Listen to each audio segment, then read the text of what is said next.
হঠাৎ আপনাকে এক ডাক্তার রিপোর্ট দিয়ে বলল আপনি মাত্র 30 দিন বাঁচবেন, আপনার ক্যান্সার হয়েছে, এখন আপনার শেষ স্টেজ যাচ্ছে।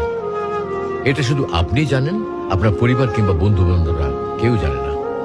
এখন এই রিপোর্ট পাওয়ার পরে আপনি বাসায় গেলেন। প্রতিদিনের মতো আজকেও আপনার বাবা আপনাকে বকাঝকা শুরু করলো, তোকে দিয়ে কিচ্ছু হবে না, সারাদিন কোথায় থাকিস তুই, অকাজের ছেলে, ইত্যাদি ইত্যাদি। এই মধ্যবিত্তের বাবার যেমন হয় আর কি। তখন কি প্রতিদিনের মতো আজও আপনি তর্ক করা শুরু করবেন, নাকি প্রাণ ভরে বাবার বকাগুলো শেষবারের মতো আরেকবার শুনে নেবেন? হঠাৎ আপনার মা এসে আপনাকে বলল, নে বাবা ভাতটা খেয়ে নে।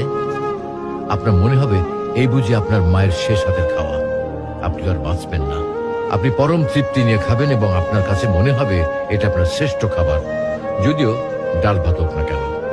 আপনি বের হলেন, পুরনো এক বন্ধুর সাথে দেখা, আপনি যাকে মোটেও সহ্য করতে পারেন না, সব সময় তার সাথে কথা কাটাকাটি হয়, আজকেও সে আপনাকে কিছু কথা শুনিয়েও দিল। আচ্ছা, এখন কি আপনি তার সাথে তর্ক শুরু করে দেবেন? মোটেও না। আপনি হয়তো তাকে জড়িয়ে ধরবেন এবং বলবেন, দোস্ত ভালো থাকিস। আচ্ছা জানেন, আমরা এখন মৃত্যুর কথা ভাবতেই চাই না, এ থেকে আমরা পালিয়ে বেড়াতে চাই।